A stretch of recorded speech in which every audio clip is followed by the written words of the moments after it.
আজ বানালাম rich fruit plum cake বড়দিন উপলক্ষে। এই কেকের রেসিপিটা কিন্তু অন্যান্য কেকের রেসিপি থেকে একটু আলাদা হয়।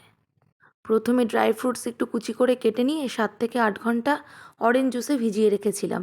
তবে অরিজিনাল প্লাম কেকে কিন্তু এটা অ্যালকোহলে ভিজিয়ে রাখা হয়, আমি সেটা অ্যাভয়েড করলাম। আর পাশে একটা পাত্রে বেশ কিছুটা চিনি ক্যারামেল করে একটু জল মিশিয়ে ঠান্ডা করে রেখে দিয়েছি। এরপর একটা পাত্রে মেল্টেড বাটার আর টক দই দিয়ে ভালো করে স্মুথ একটা ব্যাটার তৈরি করে নিতে হবে। এরপর তার মধ্যে লিকুইড দুধ, গুঁড়ো দুধ, ময়দা আর ড্রাই ফ্রুটস যে ভেজানো ছিল অরেঞ্জ জুসে সেটাও দিয়ে দিতে হবে, আর দিয়ে দিতে হবে আগে থেকে যে ক্যারামেলটা তৈরি করে নিয়েছিলাম সেইটা। এরপর আমি দিয়েছিলাম দারচিনি আর জায়ফল একটু গ্রেট করে নিয়ে। এবার ভালো করে মিশিয়ে নিতে হবে।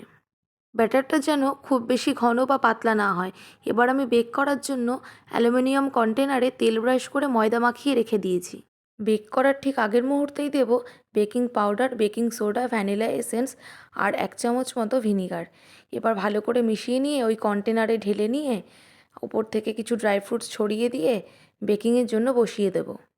তাওয়ার ওপর কড়াই বা প্রেশার কুকার বসিয়ে 15 মিনিট প্রিহিট করে তারপর তার মধ্যে কন্টেনারগুলো দিয়ে 40 মিনিটের জন্য বেক করেছি।